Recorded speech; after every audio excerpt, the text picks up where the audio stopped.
How's it going, guys? Welcome to the Trades and Grades YouTube channel. I am Noah Wright, and today is Dynasty Trades Tuesday. If you don't know what that is, it's where I take 3 trades from the comments on previous videos and I grade them from A through F. If you have a trade that you want graded, go ahead and put it in the comments below, and you might see yourself in the next show. Let's get it.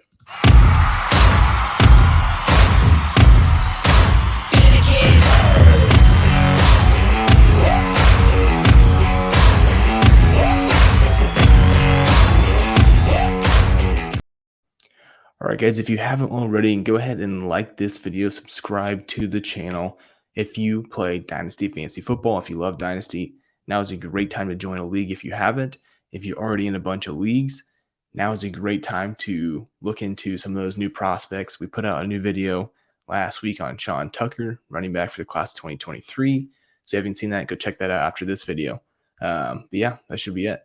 Let's get into the first trade that we had sent to us in one of our videos. And I'll try to put the rosters on here if they give us the rosters. If not, we'll just talk about the trade in general. So this first one does have a roster. So let's take a look. Now, he didn't give me the exact lineup of, how many people were in their league, how many roster spots are in their league, rather. And so I know it's Superflex 12 team. He's got Patrick Mahomes. He has Baker Mayfield, Zach Wilson. Not the best at quarterback. Running back is pretty weak as well. Kareem Hunt, J.K. Dobbins. J.K. Dobbins is solid, but Hunt had a pretty poor year. And then after that, Gainwell. And I think he had Henderson as well. But, I mean, he's pretty much worthless at this point. Wide receivers, pretty solid. Start there with Devontae Smith, CeeDee Lamb. He's got Burks. Zay Jones had a pretty good year. I like Alec Pierce. And then he had James Cook as well. For running backs, I missed that, but James Cook. The bench, he's got a couple upside guys. Isaiah Hodgins has been great the second half into the playoffs. Noah Fant, Albert O. He's got TJ Hawkinson, tight end, solid. Probably top 5 or 6 tight end in Dynasty now. I would say considerably. Maybe some people might push him up there, maybe 4th. But at any rate, I think that this team is looking to get more depth. And when I look at this trade, he's going to be giving away the 111 in 2023 and James Cook. He's going to be getting Dak Prescott and Elijah Moore. This is super flex. This is a fantastic trade. A+ trade. Well, I guess maybe I shouldn't say A+. We'll give it an A. I feel like A+ has to be almost like slam dunk trade. I said that a couple weeks ago. So we'll give it an A. Still a very good trade. I'd give the 111 James Cook for Dak Prescott straight up. Super flex leagues, that's just something that is a premium. Getting those elite quarterbacks. And Dak Prescott is a top 10 quarterback in super flex. Somebody that you want to get. And I think this is a great trade for him. And then you get Elijah Moore, an upside guy who had a great rookie year. This year, not so much. We'll see what happens with him in the Jets. I don't really know. However, this is still a pretty good trade, I would say, for his team. He gets that upgraded quarterback, much needed. Loses running back depth. But if you can see down below, he has a top 323 first. He has a couple top 3 seconds. They do a lottery, so we don't know for sure where those are going to be. But he can still maybe he can get Bijan, could get Jahmyr Gibbs. Either way, and he's going to have 2 top 3 seconds. You can get a bunch of running backs with those, which would be super nice. So, yeah, that's why I think this trade is pretty solid. You get a couple of those draft picks, get some more running back depth. And this team might be looking not so bad coming in this next year. So, yeah, I'll have to go back through and look at who sent these in. Last time I shouted them out. I'll put them in the comments, whose teams is whose, because I don't recall when I put this together. But pretty good trade. So, go ahead and go to the next one. This one didn't get a team, but it is Jaylen Waddle. So, you're receiving Jaylen Waddle, giving up the 23, 104 and 24 first. Now, this is super flex. If this is super flex, wow, can't talk. If this is super flex, we are going to be looking at, okay, top couple of quarterbacks are off the board. We're looking at Jahmyr Gibbs at the 104. Bijan's going first. Stroud, Bryce Young, however you want to pick that. And then we have 24 first. So we don't know where the 24 first is going to be. I believe they said late, if I'm not mistaken. I have to go back and look. But regardless, we don't know where it's going to be. It's too far in advance to tell. Even if the team looks terrible, people will have injuries. People will get traded in the free agency. They're going to have the draft. There's a lot going on. So we have no idea. 24 first, and basically Jahmyr Gibbs. I think it's pretty fair. Depends on your team composition, right? If you're good on running backs and you really just need that star wide receiver, Jaylen Waddle's probably top 5 dynasty wide receiver at this point.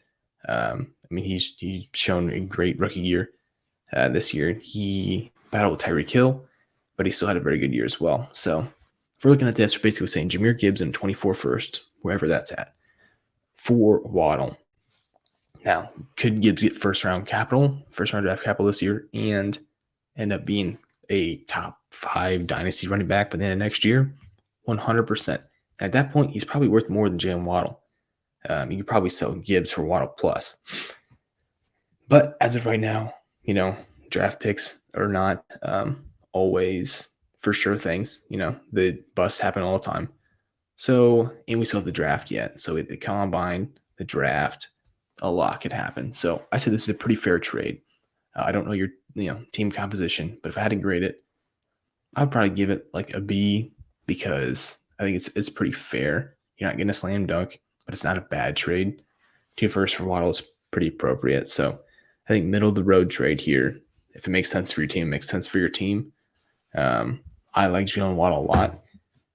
You don't know what you're going to get with those picks, right? Those are question marks. It's like the Peter Griffin meme where it's like, what's in this box could be anything. It could even be Jaylen Waddle. Well, this 24 first and the 2023 104 could be Jaylen Waddle, or it could be the next, Denzel Mims or whoever you want to insert there, Corey Davis, or, the list goes on and on and on. So as of right now, I think it's a pretty solid trade. So we'll move on to the final trade.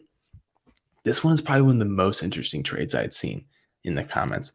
Giving away Davante Adams, getting George Pickens in a 2023 102. And when I look at this trade, I'm like, man, this is so tough because I personally am not huge on Pickens. I think he's a pretty good talent. He can be overrated at times. Offense is kind of suspect. I don't know what to think of Kenny Pickett.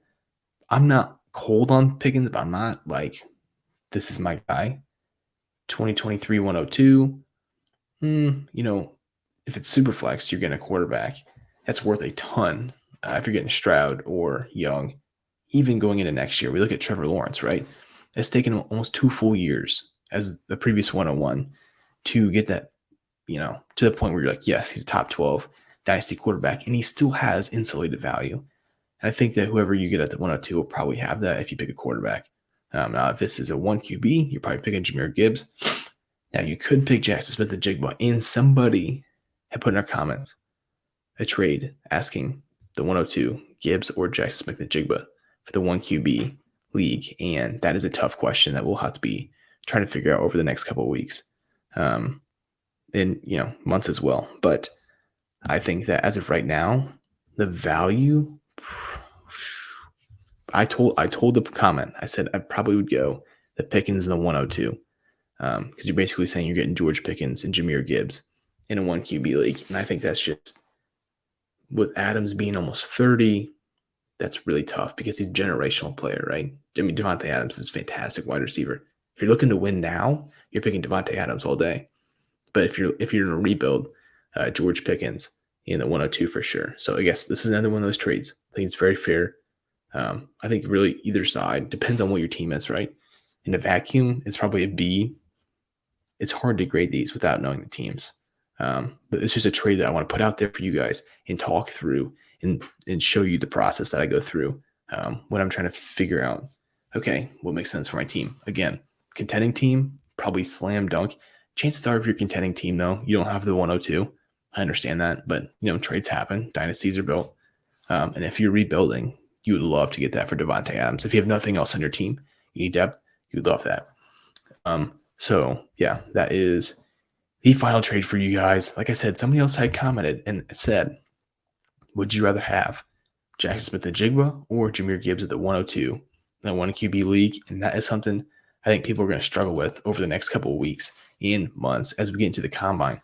We're going to see Jackson Smith-Njigba start to test. I hope they test almost not super well, but he still gets draft capital or some combination in which I can get him at a discount because I believe in Jackson Smith-Njigba. He's a wide receiver one of this year's class, I think by quite a bit. And this past season's kind of made people forget that a little bit, but we'll find out here in April. But all right, guys, that's all I got for you. Appreciate you guys listening. If you haven't, like I said, like this video, subscribe to the channel. Always putting out content every Tuesday, Dynasty Trade Tuesday, every Friday. Put out a different video every Friday. We put out a draft profile. Sean Tucker right here. Go ahead and watch this if you haven't, and we'll see you next week.